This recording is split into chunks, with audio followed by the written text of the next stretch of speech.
Controversial rapper Eminem is a hot topic at Detroit's Channel 955 Mojo in the morning. Imagine being the hottest star of the moment, waking up on your birthday, and as soon as you open your eyes and see your huge morning wood, bam!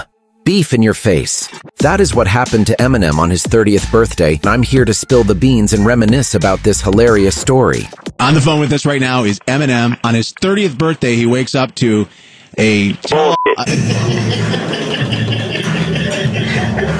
So picture this, we're going back to October 17, 2002, when our boy Marshall was already the hottest thing in music at that time. But hey, a few more weeks and he was gonna crank it up even more with the release of 8 Mile and Lose Yourself, which both ended being the biggest things of that year.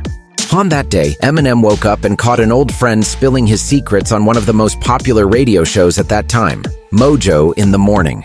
Jenny, that's what the girl was called, was Kim's bestie. They'd known each other since they were 8, and their bond was so tight they considered themselves cousins. In fact, each treated the other's parents like their own aunt and uncle. Kim and I grew up as quote-unquote cousins. Her mother's best friends with my mother, my stepmother, so we called each other's parents aunt and uncle. Okay. We grew up, I've known Kim for 20 years. They were so much like family that she babysat Haley for about 2 years, staying at Eminem's place whenever he needed her. Her kids even called him Uncle Marshall.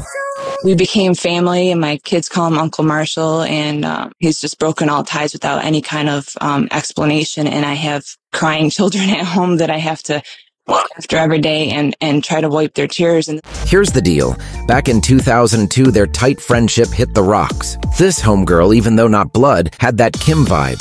She decided to write a book spilling all sorts of intimate details about Eminem and his family. That's why on this day we're chatting about, she popped up on the radio to promote her book. first of all, I want to say this book is now available on Amazon.com. So it is. Pretty sure when he hears this, he's gonna need a new change of underwear. But she didn't just spill the tea about Eminem, she had time for Kim too. She went all out, labeling Kim as a wild bitch, claiming she was hooking up with anyone who crossed her path. I would say it was a tie between her cocaine addiction and her sleeping around all the time. She just has a huge sexual appetite. Plus, I've been out with her, I can't even tell you how many times, and had to pull her off of guys. It didn't stop there. After spilling even more dirt and shedding tears on live radio because she missed Haley, you won't believe what went down. Kim was like, hold my beer, and decided to jump in on the action and hit up the show to spill her side of the story. Hi, this is Kimberly Mathers. This is the Kimberly Mathers? Yes, it is. How do we know it's really her? Well, that's my cousin Jennifer sitting in the studio with you right now. And here's where it gets spicy. Kim went off saying that the real reason Jenny was publishing the book was because Jenny and her husband wanted a threesome with her, but she turned them down. And what do I have to say? First and foremost, she wants to talk about how I'm a family wrecker. Let's talk about how she wrecked her family, how she dates her aunt's ex-husband, and does that, and how she was a swinger and she was the one all over guys. And the real reason that she stopped talking to me is because I wouldn't have sex with her and her husband. Wow. Oh my God. Wow. Is that true? Yes. But that wasn't all. She spilled that Eminem and Jenny had a fling, but she wanted something real, and Em was like, if her and Marshall had some romantic involvement and their friendship ended and now our friends can't be friends, that's between them. That has nothing to do with me. The fact of the matter of her writing this book is she's mad because she tried to get with Marshall.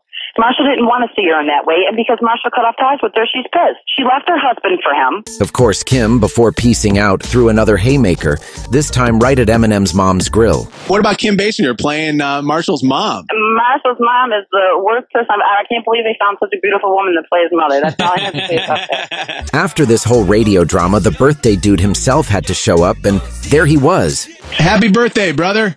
Thank you, thank you. How are you doing? I'm good, besides waking up to this. Yeah, I don't think you want a family feud like this on your birthday. That's not family, though. Well, not technically. Yeah, she considered Not, herself not family. technically, and never was a nanny. Never was paid for anything. How you doing, Jenny? Oh, wow. In his bit, he admitted that everything Kim had said was true. He owned up to hooking up with Jenny and her leaving her hubby for him. To clear the air, I just heard Kim's response on the air, and I will back her up 100% on everything that she just said. That thing that she said, that Kim said about her leaving her husband for me, Right. is very true.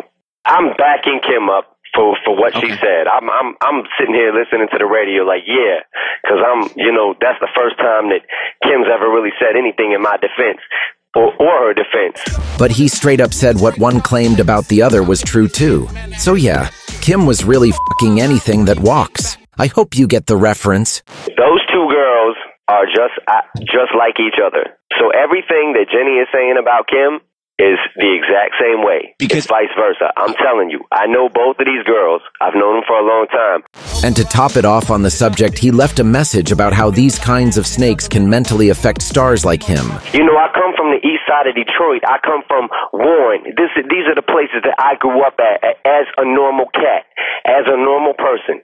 So you got to understand how it is for me to reach this level of fame and this level of stardom, and try to imagine what it could do to somebody's head when people that you think are your friends, and swear to God, when they're up in your face telling you that they care about you and that they're your friends and they would never do anything to hurt you, and then they do. You gotta understand, like what it makes you go through mentally. After talking about the hype around 8 Mile, he wrapped up the show like this, making it clear that it wasn't shaping up to be a good birthday.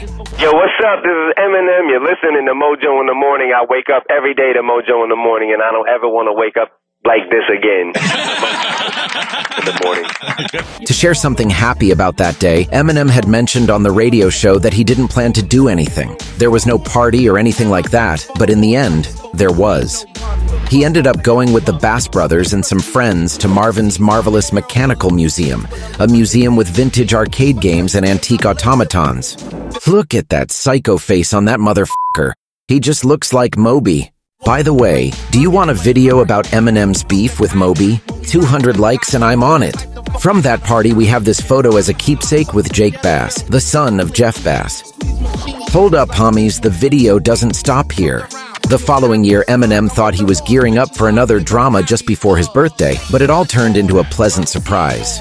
It was October 2003, and Proof announced he would engage in a freestyle battle against Cannabis, a rapper who had beef with Eminem. The event was set for the night of October 16th, the eve of Eminem's birthday, and the chosen venue was the legendary St. Andrews, a hip-hop shrine in Detroit. That night, Eminem rolled up to the spot probably thinking he was going to throw down with Cannabis, but when he got there, this is what really happened. They ain't fucking all that shit. Give it up to my man, bro. You know what I'm saying? So she's talking all that shit like it ain't down with me. But listen, bro, on the count of 3, Detroit, I need your help. 1, 2, 3.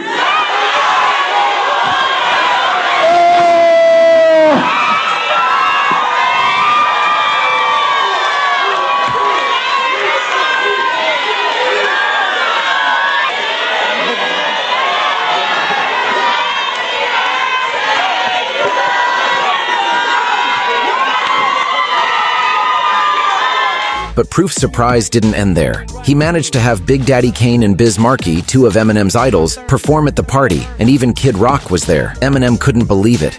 Hey, yo, we got one more surprise for you, though. Happy 26th birthday, you doing it big. We got one more motherfucking thing for you, though, all right? We got for this for your birthday, something that I know you love and enjoy, one of your favorite Big Daddy motherfucking Kane, yeah! Proof is telling me that you dig a lot of, you know what I'm saying, old school flavor and whatnot, you know.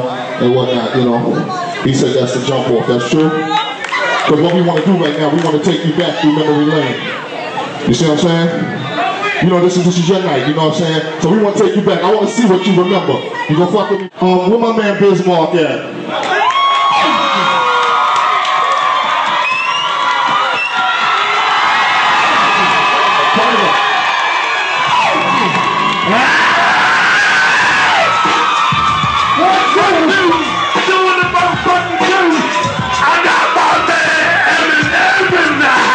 Big Daddy Kane himself recalled this on his Instagram last year.